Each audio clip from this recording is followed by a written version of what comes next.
സംസ്ഥാനത്ത് ഇന്ന് സ്വകാര്യ ബസ്സുകൾ സർവീസ് നടത്തില്ല. സംയുക്ത സമരസമിതിയുടെ സൂചനാ ബസ് സമരം ഇന്ന് നടക്കും. ലിമിറ്റഡ് സ്റ്റോപ്പ് ബസ്സുകളുടെയും ദീർഘദൂര ബസ്സുകളുടെയും പെർമിറ്റുകൾ കൃത്യമായി പുതുക്കി നൽകുക എന്നതടക്കമുള്ള ആവശ്യങ്ങൾ മുന്നോട്ട് വെച്ചിട്ടുണ്ട് ബസ് ഉടമകൾ.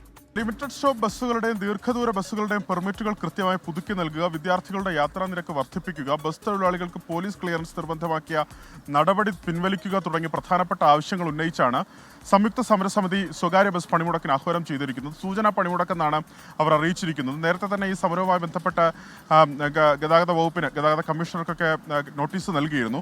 അതുമായി ബന്ധപ്പെട്ട് കഴിഞ്ഞ ദിവസം പാലക്കാട് ഗതാഗത കമ്മീഷണറുടെ നേതൃത്വത്തിൽ സ്വകാര്യ ബസ് ഉടമകളുമായി ചർച്ച നടത്തിയിരുന്നു.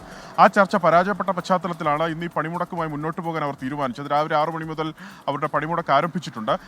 ഇതിലേറ്റവും പ്രധാനപ്പെട്ട കാര്യം തിരുവനന്തപുരത്തെ സംബന്ധിച്ച് പറയുകയാണെങ്കിൽ, തിരുവനന്തപുരത്ത് ഈ സ്വകാര്യ ബസ് സമരത്തെ മറികടക്കുന്നതിന് വേണ്ടി KSRTC അതിനുള്ള മുൻകരുതലുകൾ സ്വീകരിച്ചിട്ടുണ്ടെന്നുള്ളതാണ്. തൊട്ടു പിന്നിൽ കിഴക്കേക്കോട്ട ബസ് സ്റ്റാൻഡ് കാണാം, നിർത്തിയിട്ടിരിക്കുന്ന സ്വകാര്യ ബസ്സുകൾ കാണാം. അതുമാത്രമല്ല, കൂടുതലായി സർവീസ് നടത്തുന്ന KSRTC ബസ്സുകളെയും തൊട്ടു പിന്നിൽ കാണാം. തിരുവനന്തപുരത്തെ സംബന്ധിച്ച് അത് വലിയ രീതിയിൽ ജനങ്ങളെ ബാധിക്കാൻ സാധ്യത വളരെ കുറവാണ്. കാരണം ആ മേഖലകളിൽ കൂടുതലായി KSRTC ബസ് ഓപ്പറേറ്റ് ചെയ്താൽ മതിയാകും. പക്ഷേ സ്വകാര്യ ബസ്സുകൾ കൂടുതലായി സർവീസ് നടത്തുന്ന ഇടങ്ങളിലാകട്ടെ കാര്യമായി തന്നെ ബസ് സമരം ആളുകളെ ബാധിക്കുകയും ചെയ്യും.